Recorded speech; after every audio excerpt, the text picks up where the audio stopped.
morning, everybody. It's a pleasure being here, and thanks for all the hard work that organizers have put through to make this day happen. For the purposes of this talk, let's assume that there's a ticking bomb somewhere here. And Joe or Jane down there know where it is. Now, what would you do? Joe or Jane are chained over there. It's ticking. It might explode any minute. My purpose in this talk is to show that torture doesn't work for a very simple reason. What would you do if you were Joe or Jane? You committed your life to an ideology or a religion that made you do this horrible act that might kill many Americans. You know that you will be tortured now for a while, prolonged torture, likely death, and even if you survive this torture, the likely scenario is that you will spend the rest of your life in jail without hope of getting out. Logically, the smartest thing to do would be to give the wrong information, to make sure the bomb explodes right away, so you're not harmed. While the bomb is potent, there's not enough time to take people out. That's why I think the whole ticking bomb scenario is a ruse. Because if there's a ticking bomb, what somebody should do, if they're sadly the terrorist who perpetrates that horrible act, is to make it explode as soon as possible, especially if they think they're going to heaven and meet 72 virgins. So they want to expedite that as quickly as possible. So my point here is torture doesn't work because it makes people give what is known as false positives, the wrong information, what you think your interrogators want to hear, or in this case, to expedite your own death because you don't want to go through more excruciating pain. If you have a chance, finish it off, you know your life is basically over. So do it with a big bang as opposed to giving away what your life cause has become.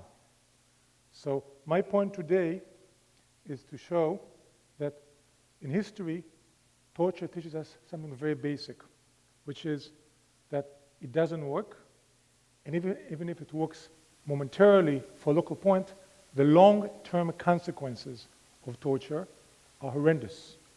Not as much, sadly, for the victim, who of course suffers and might die, but even more so for the state, the institution, or the organization that perpetrates that torture.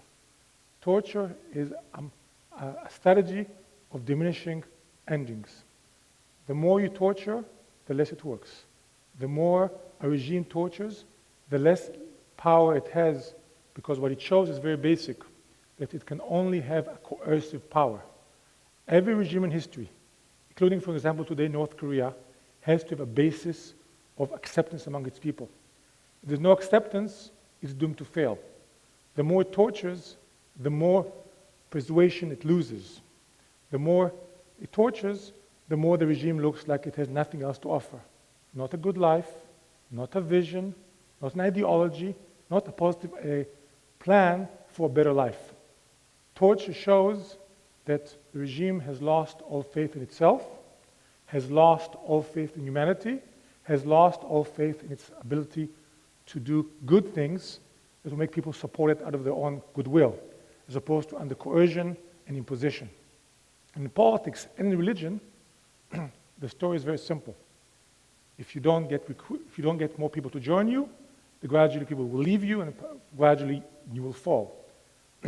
I agree on very few things with Donald Rumsfeld, the former secretary in the Bush administration. But he said something very basic when he began the Iraqi war. He said the test of the Iraqi war will be whether we're killing more terrorists than are being recruited by the enemies of the United States. And I think torture sadly shows that the US has failed in that test. Because in history, the point is that if you're successful, people will join you. If you're destructive, if you're negative, you will lose support and you will not be able to put forward the issues that are important to you. And indeed, of the many examples, the war in Iraq is perhaps the most basic. Recently, as you might know, there was an important notice by the Constitution Project that showed in a big policy paper how the US has tortured and how the US has basically, by torturing, lost grounds in the Middle East. So examples are beginning with the Roman Empire, with the Greeks, with the Catholic Church, with the US and the Middle East. The examples are abundant. There's one simple thread running through them. When a group is emerging, has a message which is positive, which makes people accept it, it can easily get people. It can easily get support and more interested individuals to join it. But when it loses ground, when it loses the upper hand in terms of its ideology and agenda, it begins to fall apart. And when it begins to fall apart, it begins to be self-destructive. Self-destruction works through torture. Now, the basic point, of course, to answer is what is torture. The torture is defined by the Convention Against Torture, and it has a longer title, but that's how it's widely known, which was written about 30 years ago. So torture is now well defined. Torture includes, for example, physical harm, psychological harm, and the threat of a genuine torture coming up to you. If somebody stands next to you with a rack, he might not have touched you, but you know it's coming unless you speak. So what would you do? As I said, if it's a ticking bomb, you give the wrong information.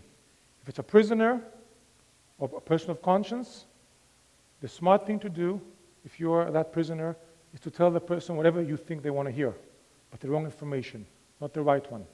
That usually will lead to more punishment of those who might actually be benign, those who might support you. And indeed, we have examples of that in recent US history in Iraq and Afghanistan. As you might remember, US troops were welcomed in both places following a very coercive era of the Taliban in Afghanistan and Saddam Hussein in Iraq. Horrible regimes, despicable regimes, did horrendous things, tortured among other things. The US was welcomed, and initially, let's say in Iraq, there seemed to be hope of a new regime, democracy, human rights, good times in terms of the economy, and more openness in society. Sadly, because of a large mismanagement for a variety of reasons, the US pretty quickly lost grip. What follows then is Abu Ghraib, which was torture, because soldiers were frustrated. It's a very simple dynamic. You come in, expect to be welcomed as a winner, as a victor, as somebody who brings peace, prosperity, and democracy. When the reality shows you that the reaction is different, you become aggravated. Aggravated, you become more violent. More violent, you become more aggressive, and you let it out on those who sadly live in the place. The Abu Ghraib pictures probably the worst thing for the US in Iraq in its stay there. The torture of people up to death showed that the US is basically not doing anything good. That the US, while talking about democracy and peace, did something which was perhaps worse than Saddam Hussein did, because the US seemed to be foreigners. Similarly, in Afghanistan, initially Americans were welcomed. Taliban was very oppressive. Taliban was horrendous, and of course it was a response to 9/11. Sadly, what happens is that the new regime imposed itself in a way which was corrupt, inept, and imposing politically and religiously. And pretty quickly, the American troops and other allied troops who thought that they're saving Afghanistan from another horrible era will begin themselves to be targets of guerrilla warfare. Guerrilla warfare leads some soldiers to lose their ability to behave as soldiers should be, which is the most courteous to the population, to follow international law, and all good deeds. Next thing that follows, we have stories about torture, not just by American troops, but other international troops, of people whom they thought were terrorists, or people who happened to be in a place where their bodies were killed a few minutes earlier. So sadly, terrorism again, or counterterrorism, in Iraq and Afghanistan actually had diminishing points of success, because the more the US was failing, the more the soldiers on the ground and those in prison were torturing those who initially could have been US allies.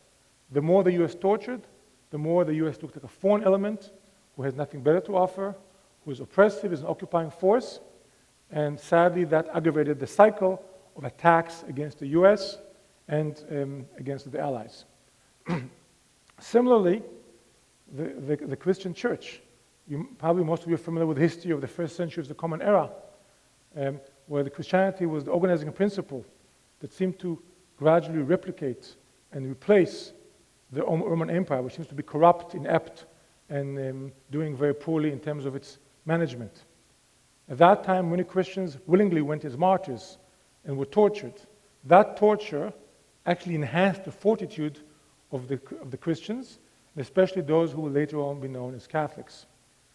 Regrettably, when the Christians took over the Roman Empire, and later on places like Spain, France, and Italy were in charge of the state, practically speaking, in cahoots with the secular powers, those Christian elements did the same to the people whom they thought were their opponents, and thus abused the power they had.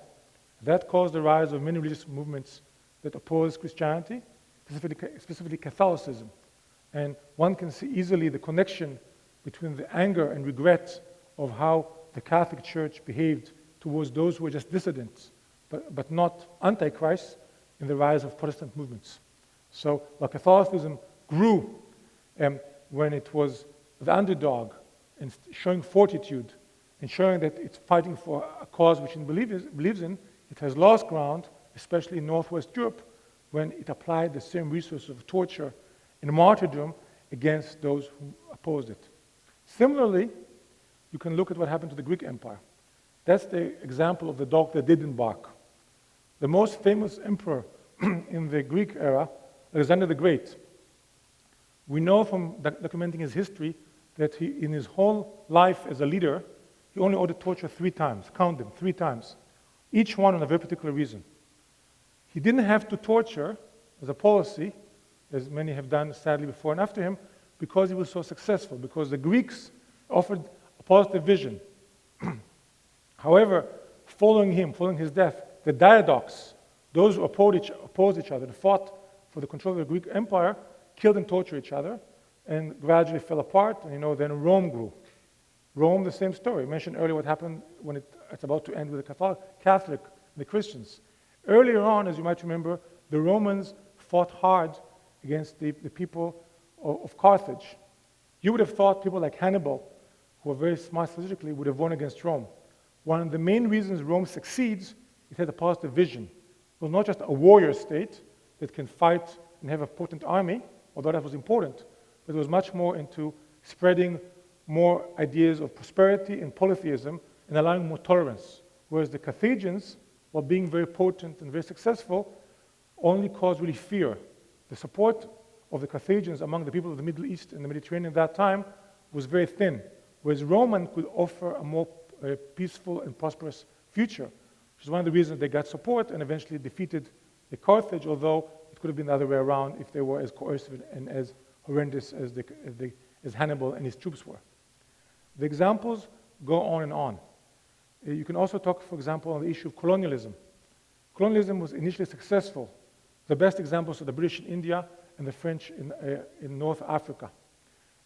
Initially, the Europeans were welcome because they brought in capacity of commerce, of management, of inclusion, and of some people putting people together.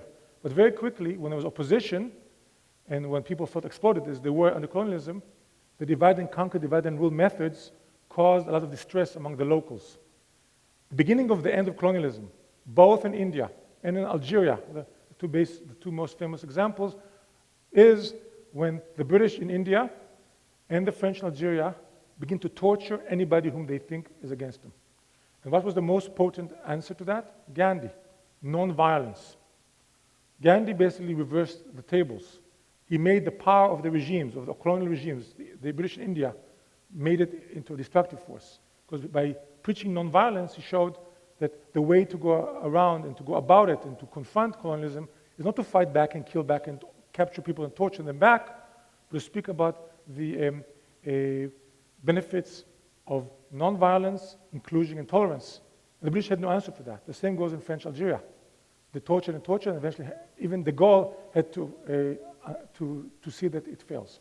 So in conclusion, 3 main takeaways from this talk. The first is that torture doesn't work. It might win you a day or a battle, but you lose the war. The second major point is that torture dehumanizes not only those who are suffering from it, but those who perpetrate it. Because you cannot go away from who you were and turn around to be the same person, even if you were the perpetrator, not just the victim. The third and perhaps the most important element is that torture is a sign of surrender. regimes, institutions that torture have surrendered their moral grounds, have surrendered the ability to control the agenda. The more they torture, the more they lose, and they fall apart. So let it be said here today, torture doesn't work, torture is counterproductive, torture is dehumanizing, and torture has no place in every society, especially not one that wants to base itself upon humanism. Thank you very much and have a nice day.